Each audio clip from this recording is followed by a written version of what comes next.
Me invitaron a hablar de tecnologías, así que muy específico en diabetes tipo 1 y vamos a hablar de monitoreo continuo y de sistemas de infusión continuo de insulina o bombas de insulina que se llaman comúnmente, pero parece que no quieren. Pero vamos a hablar un poco más de innovaciones y tecnologías, ¿sí? Hoy, recuerden, todos somos mayores de 18 años, o la mayoría. ¿Recuerdan el primer celular que tuvieron? Creo que fue un Nokia 1100, y si no el anterior. ¿No? Eso que le tirabas a una persona, lo podían notar, pero resistía todo. Sin embargo, a nuestros hijos hoy le damos, o a un chico, agarra un iPhone, y en una hora aprende todo. Inclusive nos enseña. Nosotros no somos ajenos a la tecnología. Ahora la diferencia de nuestro compromiso está en saber utilizar y aplicar correctamente. Bien, ahora no quiere pasar. Mis conflictos de interés, no tengo conflictos de interés para esta charla. Y lo primero que les quiero mostrar es cuáles son las necesidades insatisfechas en las personas que viven con diabetes tipo 1. Vamos. Estos son datos de Perú. Hoy hablábamos de datos de epidemiología en Perú. Este es un registro que se hace por el organismo que tenemos en nuestro país. El 2.1% de los casos reportados, reitero, de los casos reportados de diabetes son personas que viven con diabetes tipo 1. ¿Sí? Pero además la IDF hace una proyección de las personas que viven con diabetes tipo 1. Y más o menos se estiman que alrededor de 6.000 personas en nuestro país viven con diabetes tipo 1. Pero atentos todos, no son los chicos los que leen que es mayor. En personas menores de 20 años hay 1.158 personas. Desde los 20 años en adelante hay más de 4.000 personas. ¿Qué quiere decir? Que las cosas están cambiando. Que tenemos que prestar atención no solo a los chicos, sino también a los adultos. Que la diabetes tipo 1 forma parte ya no en la división de tipo 1 cuando es chico, sino también hay que pensar en el adulto mayor. La doctora decía, hay que hacer anticuerpos para ver posiblemente una diabetes tipo 1 durante el embarazo. Y existen personas más de 60 años que tienen diabetes tipo 1 y viven en nuestro país. Y la IDF también llama la atención a todos, como expertos, a decirnos el 62% de los nuevos casos de diabetes tipo 1 son mayores de edad. Así que eso es lo primero. Ahora, le recomendé de que el tiempo importa, ¿sí? Si bien esta diapositiva viene de la experiencia en diabetes tipo 2, cada vez que vemos a un paciente, independientemente de la diabetes que tenga, hablamos de dos tiempos. El primer tiempo es la carga glucémica inevitable, desde que debuta hasta que llega al que lo va a tratar. Sin embargo, tenemos que empezar a pensar de que esta condición, diabetes tipo 1, lo va a acompañar de por vida. Y tengo que razonar en la carga glucémica evitable. Porque esta carga glucémica evitable es la que va a determinar las complicaciones crónicas del paciente. Entonces, otra vez los invito a pensar, el tiempo importa. Por lo cual, si la persona vive mal controlada, cada día, cada mes, cada año que pasa mal controlada, su cuerpo recibe esa repercusión. Si nosotros nos ponemos a pensar y a decir, glicosidad es objetivo, hoy estoy en el objetivo, pero luego estoy mal controlado. Es más, a los que somos médicos los reto a una pregunta de concepto. Esta línea, todos los participantes de esta línea tienen 7 de glicosida. Acá todos ustedes 7.2, de acá para adelante tenemos de 8 a 9, y de acá para adelante tenemos más de 9. Les hago una pregunta de intromisión. ¿A quién le prestan más atención cuando atienden? A los de 9. Pero no sostenemos a los de 7. Y en diabetes tipo 1, 2, o lo que sea, eso no importa. Así que atentos con el tiempo, con ese legado disglucémico, que ahora también se habla de legado en hipertensión y legado en perfil lipídico. Vámonos para adelante. Si hay un estudio que nos ha enseñado en diabetes tipo 1 a tomar el control, es el DCCT, tiene muchos años, ¿sí? El DCCT ya nos enseñó que poniendo una hemoglobina glicosílada menor a 7 trabajar versus el control habitual, más de 7, ya sabíamos que hay una disminución de las complicaciones microvasculares. Ojo, riñón y pies. ¿Vamos bien? Muy bien. Sin embargo, el EDIT fue el estudio que después le pasó a ver cómo les había ido a esos pacientes que habían participado del estudio. Otra vez me encanta a mí de vida en la sala, entonces puedo decir, de acá para allá ustedes estaban muy bien controlados, si todos vivieran con diabetes tipo 1, y ustedes no estuvieran controlados. Terminó el estudio y aún siguiendo en su control habitual, los pacientes que tuvieron un tratamiento intensivo desde el comienzo tuvieron menos complicaciones. Les reitero, el tiempo importa. No solo importa en complicaciones micro, también importa en complicaciones macrovasculares, o sea, corazón y ACV, cerebro. Vámonos para adelante. Pero ya empezamos a ver más de 20 años de tratamiento. Y lo que quiero que vean en este gráfico, por lo cual el tiempo importa y es una necesidad insatisfecha en diabetes tipo 1, es que estos son pacientes que tuvieron el tratamiento convencional. Ahí está su control medido por hemoglobina glicosílada. Y estos son los que tuvieron el tratamiento intensivo. Se terminó el estudio. Y como siempre, los que estuvieron bien controlados dijeron, pueden soltar un poquito el control. Pero los que estuvieron mal controlados, al ver que tenían más daño en el ojo y en el riñón, dijeron, vamos a controlarnos bien. ¿Cuántas veces ven esas historias en sus consultorios? El paciente 10 años después se quiere controlar. Sin embargo, les cuento que el controlado versus el no controlado tiene 50% menos de mortalidad. El tiempo importa y es una necesidad que tenemos que satisfacer. Pero lo medimos con glicosilada y quiero que sepan las limitaciones de la glicosilada. La glicosilada tiene ventajas muy claras, pero también tiene desventajas. Las desventajas de la glicosilada es, o limitaciones, no mide el día a día del paciente. Proporciona una medida de glucosa, una media, y es afectada por diversas condiciones clínicas. Pero además, al ser un promedio les cuento, un paciente con 7,5 de glicosilada puede estar en promedio, claro, yo digo por hago la fórmula, 157, pero puede tener 190 o 128, porque somos distribuciones. Lo vuelvo a retar. ¿Veo solo la glicosilada o empiezo un poquito más a ver valores de glucosa? Si me quedo con la glicosilada, es una necesidad insatisfecha. Vámonos un poco más para adelante. Pero, perfecto, entonces controlemos la glucosa. La empezamos a controlar y el DCCT y el EDIC nos dieron dos grupos. El grupo convencional y el grupo intensivo. ¿Cómo paga el paciente el control adecuado?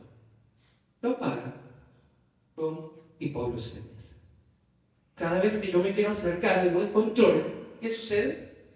Hipoglucemias. O eso es lo que permitía el DCCT. Ya vamos a ver qué más pasa. Pero las hipoglucemias no solo están en los que se quieren acercar al control, están en todos los perfiles de los pacientes si los clasifico por hemoglobina glicosilada. Y lamentablemente, 4 semanas posterior al debut, los pacientes, el 80% de los pacientes refieren un evento de hipoglucemia. Y las hipoglucemias, colegas, lo que generan son 4 cualidades. El paciente abandona el tratamiento, no se pone la dosis completa, busca otro tipo de información y eso empeora la adherencia. ¿Ok? Menos adherencia al tratamiento. Pues entonces podemos decir que estamos en una encrucijada entre tomar el control y pagar con hipoglucemias, pero pensando en el futuro. Eso es lo que vive una persona con diabetes tipo 1. Pues entonces podemos decir, todo depende de las glucometrías. Es verdad. Está demostrado que a mayor número de glucometrías, mejor le va al paciente. Menos hipo, menos variabilidad, mejora de glucosa, etc. ¿Ok? Sin embargo, este es el cuaderno que todos queremos de nuestros pacientes, ¿verdad? Que tiene perfecto los números. Recuerden en el consultorio cuando se sientan y el paciente afuera está 100, 99, 101 y empieza a dibujar los números. ¿Ok? Y a veces nos presenta esto. Y a veces es esto. Hoy en el Perú, donde existen equipos glucómetros que nos presentan los datos en plataformas, ¿saben qué nos sacamos de arriba al usar las plataformas? Esa posibilidad de que el paciente no incluya los datos fuera del control para nosotros poderlo ayudar. Entonces empecemos a preguntar, necesito que esos datos no estén viciados por el error del paciente o por la intención. Ahora, pues bien, veamos el día a día. Estos son dos pacientes que tienen el mismo promedio. Mi pregunta es, ¿tendrán en el tiempo el mismo desenlace o no? Les muestro otros. La misma glucosa antes y postprandial. ¿Tendrán el mismo desenlace? Pues la historia de cada uno es distinta. Entonces, vamos a ver cuáles son las necesidades en base a esa historia. Es que en este registro americano, no más del 20% de los pacientes, no más que el 20% de los pacientes logran el control. No lo logran. Atentos, este registro del Taiwan Exchange no logra el control. En Estados Unidos, no estamos en Perú, no estamos en Latinoamérica, Estados Unidos no logra el control. ¿Sí? Como no logran el control, otra vez, empecemos a preguntar el por qué. ¿Por qué el paciente que vive con diabetes tipo 1 no logra el control? Vamos a ver, ¿sí? A ver. 1, 2. Piso de luz, ¿no? ¿No quiere cargar? Perdonen un minuto. Continuando, porque la charla no lo conocemos, hoy nuestros pacientes, si yo les diría de 10 personas que viven con diabetes tipo 1, solo 2 logran el control. Los otros 8 no lo logran y están sujetos a una repercusión de su control, mal control, que luego van a pagar con complicaciones micro y macrovasculares. Entonces, no solo complicaciones, les cuento algo. Las personas que viven con diabetes, en una enfermedad crónica, no solo son complicaciones, son seres humanos. Y la diabetes tipo 1 es una condición que no controlada genera angustia, genera pérdida de la calidad de vida y genera limitaciones y barreras. En el consultorio está prohibido decir dulces, etc. No son personas que viven con una condición. Y es nuestro reto estar o no estar controlados. Parece que no le gusta el PPT. Ahí está queriendo, muy bien. Ahí están las complicaciones, no se vayan, tranquilos, es para ver si están despiertos. ¿Sí? Pues bien, entonces empecemos a ver la luz. Este es un gráfico de la IDF y la luz se empieza a ver con la tecnología. Como vemos acá, hay una persona que tiene un monitor y una bomba de insulina con luz. Empecemos a ver un poquito de luz. ¿Ok? Pues, ¿qué es la tecnología en diabetes? Es el término que se utiliza para describir los dispositivos e innovaciones para mejorar el control de la enfermedad. Les cuento, hoy hay plataformas para ver los datos, hay monitores continuos, intermitentes en tiempo real, y además hay sistemas de bombas de insulina. Y además hay lapiceras inteligentes, que les dicen a ustedes si el paciente se puso la insulina y a qué hora se la puso. Vamos, ¿no me gustaría ver la historia de sus pacientes para poderlos ayudar? Esa es la clave. Pues entonces, demos un paso más adelante con la tecnología. Y me invitaron a hablar de dos puntos importantes. de toda la tecnología de monitoreo continuo y de sistema de infusión continua de insulina. Pues entonces esto es muy simple. El monitoreo continuo nace de la razón de que lo miden en un compartimiento que es el intersticio, a través de un filamento, ¿ok? Y que este filamento y este intersticio tiene correlación de los niveles de glucosa y que el paciente lo puede ver en tiempo real, ¿sí? Saca su reader, lector, o lo recibe en su celular. Más simple. Y los controles se hacen cada 5 minutos. Entonces, los invito a ver no solo el título de la película, no solo los protagonistas, que serían las glucometrías, los invito a ver la película completa. Y para esto tenemos métricas. La ADA, la ISPA, hoy, 2023, que nos dice a nosotros cómo controlar a un paciente. Primero, glicosilada menor a 7, estamos todos claros. Pero por favor, cambiemos el espíritu. Glicosilada menor a 7 es lo mínimo que le puedo pedir a un paciente. Porque hoy, con toda la tecnología, puedo pasar esa barrera. ¿Cuál es el valor normal de glicosilada? 5.8. Vamos a ponerlo. Mientras más me acerque, sin hipos, que ya lo vamos a ver, mejor le va a ir el paciente. Glucosa en ayunas, menor a 130. Y glucosa postprandial, menor a 180. Pero además, ¿saben que hoy hablábamos? ¿Cuáles son las comidas más importantes, las que los identifican ustedes? Yo tengo una frase. Las comidas de Latinoamérica a las 2 horas en 180, no creo que lleguemos, si no estamos controlados. Comerse su una papa a la huancaína, que le ponen fideos, arroz y arriba su guiso, y no creo, combinando eso. Entonces, esto es un llamado a los cambios, pero viendo la película. ¿Y cuál es el cuarto componente que hoy tenemos? Es el tiempo en rango. Y la ADA y la ISPA y todas las guías donde se usa tiempo en rango dice debe ser mayor al 70%. 70%. ¿Y cuánto es 1% de tiempo en rango? 1% de tiempo en rango son 15 minutos. Les pedí el teléfono. Entonces, 70 por 15 minutos, ¿cuánto es? Hagan calculadora. 70 por 15. ¿Cuánto? 70 por 15.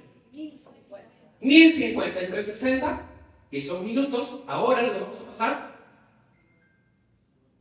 17 horas. ¿Vamos bien? ¿Sí? Esto quiere decir, la ADA les recomienda a todos ustedes que como mínimo el paciente en un rango que es de 70 a 180 pase 17 horas al día.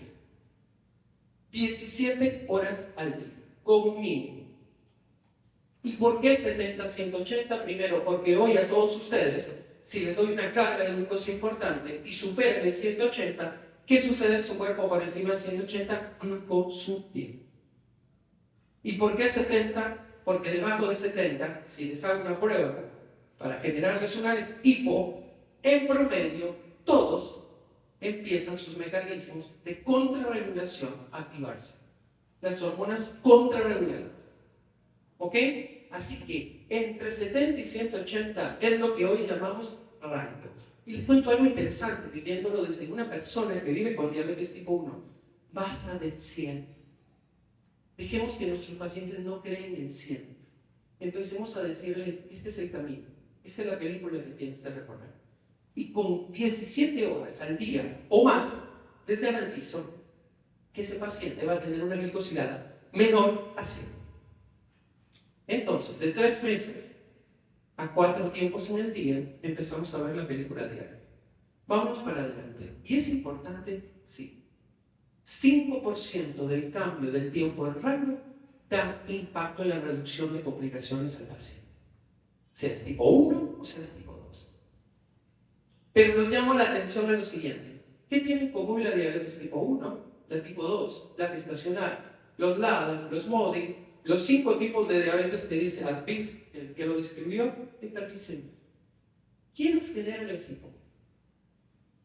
Nosotros con el tratamiento y el paciente que no está bien educado. Nosotros lo generamos. Pero de por sí son condiciones crónicas que cursan con hiperglicemia. Entonces, como primer punto, cuando ustedes vean la película, lo primero que tienen que hacer es sacar al paciente de las hipoglucemias. Por más que la ADA dice que no tiene que tener más del 5% de hipos, hay que sacar a los pacientes de las hipos. Vamos bien, primer término, ve un tiempo en rango, sácalo de las hipos. No, pero tiene 78 el tiempo en rango. Si lo saco de las hipos, lo voy a bajar a 70. Sácalo de las hipos. Las hipos que quitan calidad de vida. Y el paciente no va a adherir el tratamiento. ¿Y por qué el tiempo en rango es importante? Porque si ven la película día a día y a su paciente le garantizan un 70% de tiempo en rango o más, van a asegurarse en los 3 meses, 6 meses, 9 meses y toda la vida una glicosilada menor a 7 o más, bajo. Y eso que hace de que viva en condiciones de no complicación. Por eso el monitoreo continuo nos puede ofrecer este escenario. Y es importante, sí, porque más del 70% del tiempo en rango es menor la aparición de retinopatía, de nefropatía, y ahora están progresando los datos en enfermedad cardiovascular. Entonces, punto importante, ¿por qué tiempo en rango y por qué el monitoreo es importante? Porque por primera vez todos podemos ver tendencias, comportamiento y lo más interesante, tomar decisiones en el momento, como un paciente letal. Entonces, esto es el monitoreo continuo y empecemos a revisar qué evidencia tiene el monitoreo continuo. ¿Por qué ha cambiado la historia desde el 2018 en adelante? Pues no está cambiada desde el 2018 que pusieron el statement de ponerse de acuerdo con el rango. Esta es la evolución de los monitoreos continuos. Les cuento. En Perú, no en Bolivia, no en Ecuador, lamentablemente, tenemos la posibilidad de tener un monitoreo continuo de tipo flash o intermitente. ¿Qué quiere decir? Que la persona tiene que sacar el entorno para ver su glucometría, para ver el valor de su glucosa en tiempo real. ¿Ok? Pero de ahí para adelante están los monitores en tiempo real. ¿Pero son todos iguales? No. Aquí va el punto crítico. Así como existen glucómetros de 8.000 marcas, les cuento que los americanos en un momento pusieron y dijeron ¿cuál es la norma que rige los glucómetros? La ISO 90127, ¿me equivoco? ¿Está bien? 90127, ¿vamos bien? Si ustedes todos son glucómetros, lo que hicieron los americanos fue ver cuál es preciso y solo 5 clasificaron. ¿Pero qué dice la norma? Esa norma. Y si tú tienes un valor de 100 para arriba, puedes variar un 15%. Y si tienes un valor de 100 para abajo, puedes variar 15 miligramos. Con eso estás aprobado. Pero solo en Estados Unidos, 5 glucómetros cumplen con esa norma. Medidos por humanos. Una nueva métrica para medir cuál es la precisión de los efectos. Primero, yo le voy a poner algo a mi paciente de innovación, quiero algo preciso. Y segundo, quiero que tenga estudios clínicos. Si no tiene los dos, no lo uso. ¿Ok? Vámonos para adelante. Entonces, recuerden, hoy tenemos la posibilidad de tener intermitente. Hay un continuo que estoy esperando los estudios clínicos, pero hacia adelante, por suerte, en el Perú, tenemos pacientes que pueden acceder al Libre 2, Libre 3, Descon G6 y Descon G7, que son los top, ¿no? Y que vemos que van acercándose en la precisión, en esto que se llama MAND. Pues bien, para definir existe el monitoreo capilar y el monitoreo intermitente de dos tipos. Flash, porque tengo que acercar el dispositivo, o continuo porque lo puedo ver en mi celular o en mi reader. Pues a mí me interesa la precisión. Recuerda, ¿son precisos? Sí, son precisos. ¿Son precisos versus el comparador? Sí, son precisos. ¿Son precisos cuando hay cambios de hemoglobina? Sí. ¿Son precisos cuando se afecta la función renal? Sí. ¿Pero cuándo no? Cuando el valor de glucosa está por debajo de 70. Ahí pierde precisión. Y ahí que tengo que usar un glucómetro de calidad. Porque si uso los otros, voy a tener un problema. Y el paciente lo tiene. Y además, cuando la hemoglobina en nuestro país, que la anemia está común, en hora 7, pierden precisión. Pero no solo eso, también el glucómetro. Así que primero tratemos la anemia. Vamos para adelante. ¿Y qué tal es la evidencia? Pues primero, antes de hablar de evidencia, yo les voy a plantear el problema que existe en la diabetes tipo 1. Y esto viene del registro. Desde el debut de los pacientes que vienen con diabetes tipo 1, miren la curva. Debut. Entre los 10 y los 22 años, ¿qué pasa con el control? Se va para arriba. El chico, el adolescente, es el escenario donde más retos existen. Donde yo tengo que ajustar todo porque recuerden el DCCT, la historia, el primer control es el que importa. La doctora mencionaba, el embarazo programado es importante. En diabetes tipo 1, el control es importante desde el inicio, desde que debuta el paciente. Porque si esta es la curva, ¿qué sucede con estos que no están controlados? Por más que luego se controle, tienen más riesgo de complicación. Esta es la historia que hay que vencer y veamos si los monitoreos tienen evidencia. Lo primero es el estudio IMPACT. Es uno de los estudios con el monitor disponible que tenemos en Perú, que fue muy simple, es decir, en glicosiladas, en pacientes controlados con glicosilada menor a 7,5, ¿tenían menos hipoglucemia estos pacientes? Pues no solo tuvieron menos hipoglucemia, como vemos, la intervención versus el control, sino que quiero que vean el tiempo. Cuando ponen un monitor continuo, la reducción de las hipoglucemias es en semanas, no en 3 meses, no en un mes, es en semanas. Y eso nos enseñó el libro. O sea que lo primero es, paciente tipo 1, yo le pongo un monitor, reducción de hipoglucemia. ¿Ok? Eso es un estudio clínico. ¿Y qué pasa en la vida real? No solo hay menos hipoglucemias, sino que antes del sistema y luego se incrementa el logro de meta. O sea, el logro de meta y además menos hipoglucemias. Volviendo al punto, ¿se acuerdan los controles de glicosilada? Ustedes de allá que tienen 9, pues independientemente del punto de glicosilada, cuando usas un monitor continuo, aquí hay estudios tipo 1 y 4 con diabetes tipo 2, el paciente reduce la hemoglobina glicosilada. Claro, si estoy más cerca de 7,5, voy a reducirla mucho menos.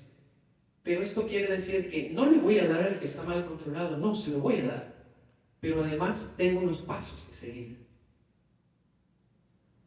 Vamos a ver si esto funciona. No, pero eso depende solo de si es adulto o es niño. Miren, porque los adolescentes son complicados. Existe el cambio de la glucosilada, pero no solo en los adultos, sino en este microanálisis, también en los chicos. Los pacientes que viven con diabetes tipo 1 y que usan monitor independientemente de la edad, reducen su hemoglobina glicosilada al utilizar monitoreo continuo. Y qué es bueno, pero nuestro grupo eran niños y adolescentes. En este estudio, en un solo centro, miren, mejor tiempo en rango, reducción de la hemoglobina glicosilada y menor número de utilización de glucometrías. Calidad de vida. Vamos para adelante. Pero ¿qué sucede? Sacan los niños, porque los niños está la mamá que está al lado y que está controlando a cada momento. Pongamos la población dura, los retos, los de 13 a 20 años. Veamos qué les pasa a los de 13 a 20 años. Glucometría versus glucometría en punteado versus monitoreo continuo, reducción de la hemoglobina glicosilada. Además de los años, reducción de la hemoglobina glicosilada. Pero en Perú tenemos un monitoreo intermitente. ¿Y cuántas veces se tiene que pasar el paciente al día? Si bien el monitoreo graba cada 8 horas, o sea, registra hasta 8 horas antes, uno diría, se debe pasar 3 veces y es suficiente. Pero les digo algo, como somos latinos, ¿Cuántos escaneos que no duelen y les dirían a sus pacientes que debería hacer? 6. Bien. 4. 10. A más escaneos, menos hipo, mejor control del paciente y más rápido. Pero bueno, ¿qué estudio clínico nos informa de que le tengo que poner a todos los pacientes en Perú?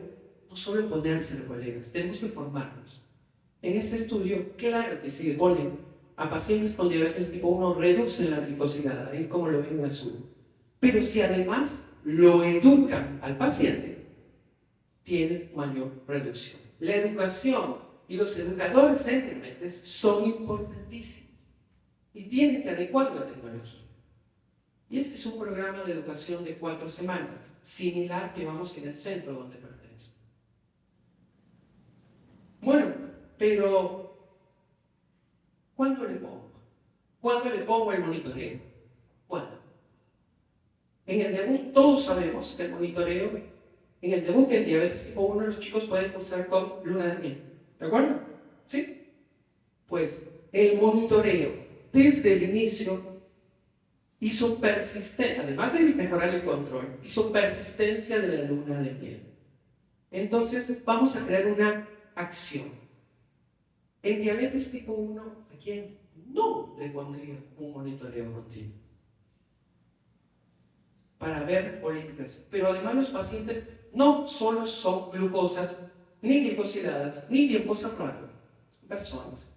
Y como son personas, a mí me interesa que disminuya la carga familiar, disminuya el conflicto, mejore la depresión y la ansiedad de los valores, mejore la calidad de vida y sea satisfactorio. En nuestro centro, en Cabrimede, hicimos experiencia desde el 2017 con monitoreo continuo y estos son nuestros primeros 42 pacientes. 42 pacientes que tenían hipoglucemias severas. ¿Sí? Al punto de que llamaban a los bomberos, ¿no? Para las hiposeveras.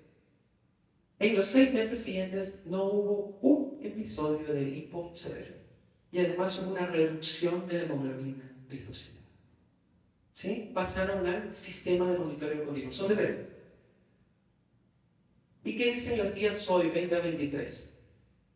A mí me interesa la guía del NICE, porque la guía NICE, los ingleses no te gastan una libra, son súper así, ¿no? No lo gastan si no hay muy buenas separaciones de tecnología sanitaria. Esta es su recomendación. ¿Y qué dice la Asociación Americana de Diabetes hoy? Que debemos ofrecerle a la persona que vive con diabetes tipo 1 monitoreo continuo. ¿Y qué dice la EXPA? Que debemos ofrecerle monitoreo continuo. Les quiero anunciar algo muy importante, ya que hoy hablamos de políticas. Me encanta la ciencia, pero si no entro a decir la parte de los pacientes importan, pues no estamos en el lugar correcto. En Perú, con esta evidencia, con un resumen correcto de historia clínica, con un equipo capacitado y además con el compromiso de control, se logró la cobertura de los monitoreos continuos a un paciente en Perú, con un seguro por EPS. Tenemos un gran camino por adelante. Vamos al otro paso, entonces. Vamos a los sistemas de infusión continua. Pues entonces hoy hablábamos de insulina, ¿no? Hablábamos de insulina, de terapias inyectables en diabetes tipo 2. Les cuento. Si ustedes fueran chicos, todos que van al colegio, de lunes a viernes, pero el sábado resulta que quieren estar acostados en su casa sin hacer nada.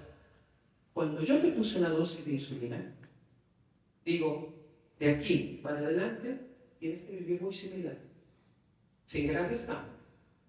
Si vas y haces una maratón, tengo que educarte para cambiar. Pero si uso una insulina de depósito y que tiene un mecanismo de reserva de dosis, que se llama, que a los 3 días, por más que le cambie la dosis, no cambia en los 3 días siguientes, ¿qué pasa con ese chico cuando se mueve de esa modo abdominal? Hace hipos. ¿Y qué hace el papá? Le baja la dosis. ¿Y qué sucede el lunes o el martes? Sube la dosis. Hoy hablamos de algo, que es una insulina de una vez a la semana. Yo no sé si ese traje es adecuado para los pacientes que viven con diabetes tipo 1, porque es una deuda. Ellos cambian. Entonces, una alternativa son los sistemas de infusión continua de insulina. Tenemos 2 tipos de Y lo que trata es de adecuar la infusión al día a día del paciente. Esa es la primera evolución de los sistemas de infusión continua de insulina. Vamos un poquito más adelante, sacándonos el traje de las hipoglucemias. Estas son las definiciones, pero entonces, ¿qué es lo que importa? ¿El sistema de infusión continua o importa el monitoreo continuo? Este es el estudio que me encanta, se llama Commissary Study. Este estudio lo que puso fue, a este grupo le ponemos automonitoreo y múltiples dosis de insulina. Ahí está el control. A este grupo le vamos a poner un sistema de infusión continua, pero con automonitoreo. Sin plataforma, pero automonitoreo. Ahí está el control. A este grupo le vamos a poner múltiples dosis y monitoreo continuo. Y allá le vamos a poner sistema de infusión continuo y monitoreo continuo. Acá el control. La diferencia aquí la hace el microinfusor o el monitoreo. El tiempo en rango y las hipoglucemias son menores en los pacientes que usan monitoreo, independientemente del sistema de infusión. Entonces, ¿qué hacemos? ¿A dónde nos vamos? ¿O cómo evolucionó la tecnología en estos últimos 4 años? Pues entonces hagamos que el monitor converse con el infusor. Y eso se llama sistema integrado. Y les presento a todos qué hacen los sistemas integrados y a dónde estamos hoy en Perú. El sistema integrado lo primero que hizo fue, cuando la glucosa esté bajando, una alarma. Una alarma. Cuando la glucosa esté bajando, alarma. Y cuando la glucosa esté subiendo, alarma. ¿Vamos bien? Primera cosa. Esto solo, la hemoglobina glicosilada la bajó por tener alarmas, independientemente si eres mayor de 19 o la edad cumplida, la que les mostré. Pero estoy hablando de 7 años antes. Vamos a evolucionar un poquito más. Vamos a innovar. Hagamos no solo que se comuniquen, sino que tomen decisiones. Y les presento el primer sistema que se hizo. Si ustedes usan insulina basal y tienen una hipoglucemia nocturna, esta es la historia. Si les pongo un sensor. Ahí está la hipoglucemia. ¿Y qué sucede cuando la bomba se comunica con el lector? Lo que sucede, primera cosa que se determinó es, hagamos en la bomba un sistema de que cuando reciba el 70, suspenda la infusión. ¿Y qué hace con la hipoglucemia? Atenúa la hipoglucemia. Esto es 5 años antes. 5 años antes. Y cuando la glucosa vuelve a subir, reactivo mi sistema de infusión. Eso es la integración, la primera. ¿Y qué demostró esta suspensión en baja?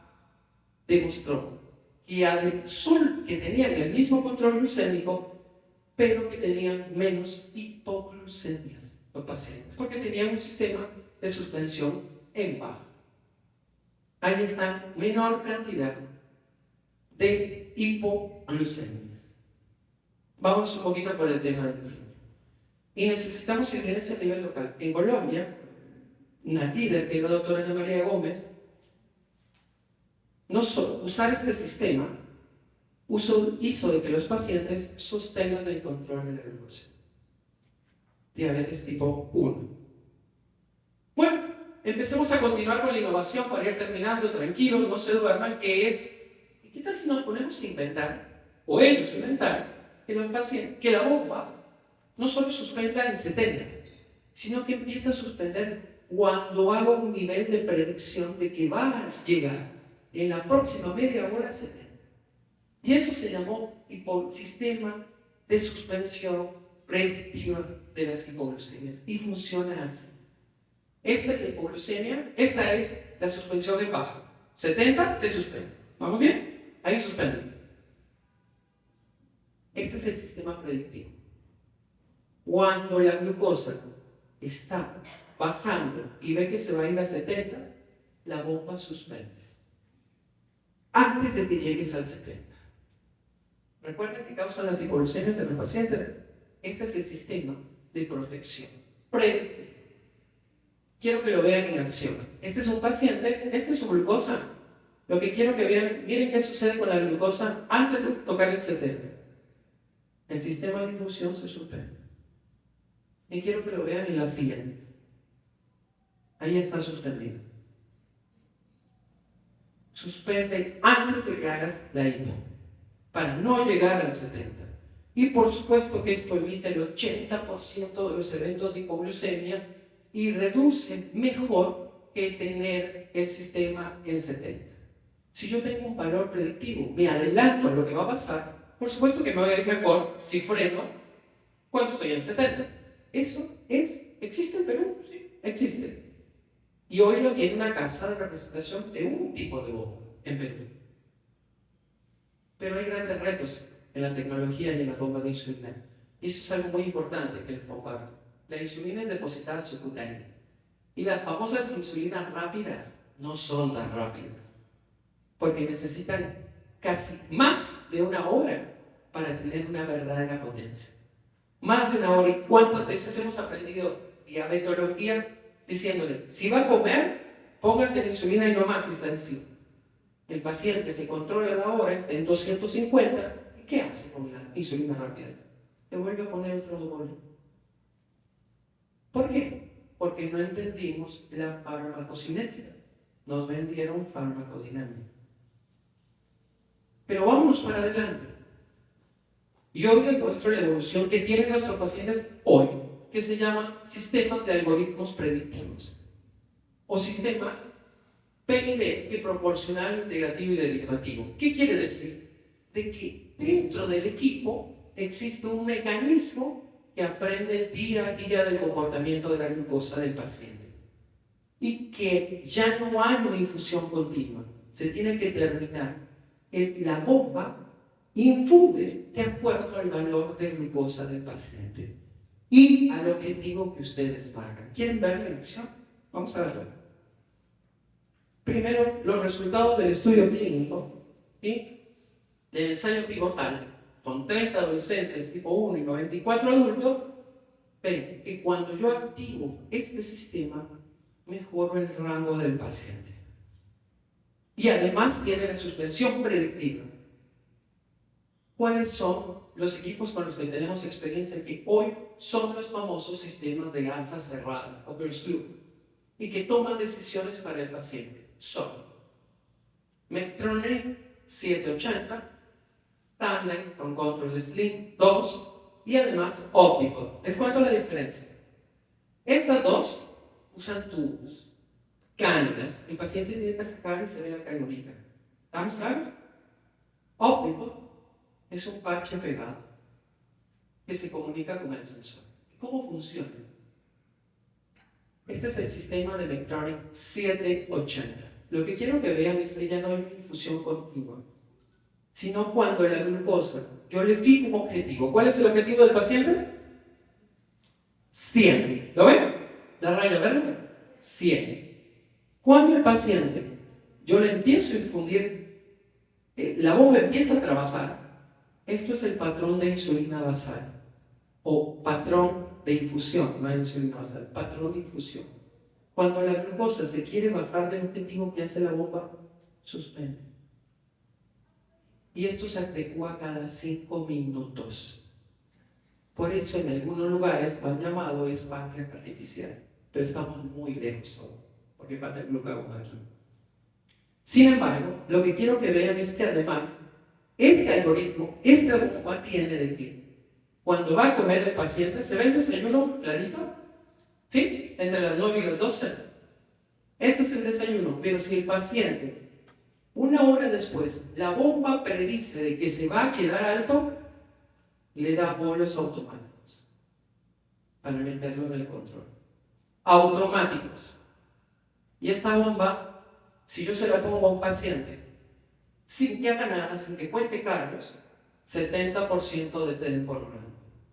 Si además pone 15, 30 gramos de carbohidrato, 78%. Pero si sabe contar y lo educamos, porque es una inversión, más del 85% de tiempo en el cuerpo. A ver, ¿cuál es la barrera? El tubo. Entonces, en Perú tenemos pacientes que viven con el otro sistema. Ese los muestra. El objetivo de este paciente es 100, y aquí está su basal actuando. Cuando quiere bajar, suspende. ¿Qué les estoy mostrando hoy?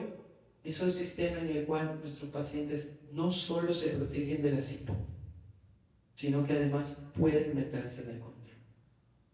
Por lo cual, para ir concluyendo, conclusiones de monitoreo continuo y de bombas de insulina.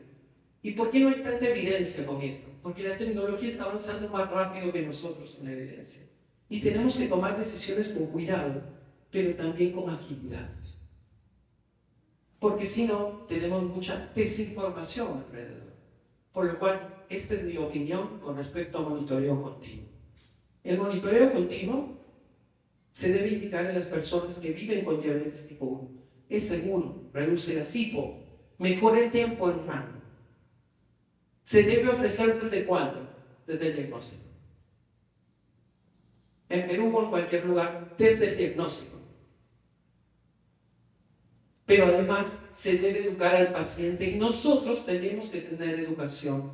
Y saben que como centro estamos comprometidos en compartir el conocimiento de educación y monitoreo continuo de glucosa. ¿Y qué sucede con las bombas de insulina? ¿A quién darle? Tenemos la plata, somos los ministros de salud para 6.000 personas. ¿Le vamos a dar un a todos? Aguanten un momento. ¿Sí? La indicación de los sistemas de infusión y monitoreo continuo, integrado o no, se debe indicar a pacientes que cumplen con los criterios de selección. ¿Y cuáles son? El sistema de infusión continua no integrado, miren, deben ir a los que rechazan las múltiples dosis, a los que usan dosis muy pequeñas como los chicos, y además a los que no están capaces de adecuarse a las múltiples dosis de insulina. Y los integrados o closed loop, ¿a quién se lo tienen que dar?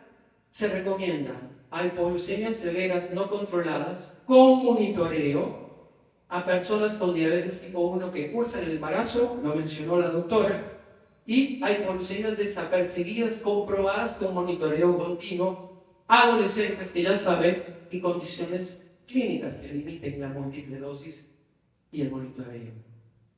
Los sistemas de infusión continua, integrados o no, por favor, deben tener unas pautas de aprendizaje. Y además aprendamos de nuestros hermanos de Latinoamérica, Colombia, Chile, Brasil y Argentina. Todos ofrecen bomba de insulina a sus pacientes. Sin embargo, Chile nos da un ejemplo. Si el paciente no logra la glucosidad menor a 7,5, es la ley de Carlos Soto, para irme me corrigen, ¿sí? Le sacan la bomba. Porque la bomba la pagamos todos. Hoy los invito a innovar y a buscar lo mejor para sus pacientes. Muchísimas gracias.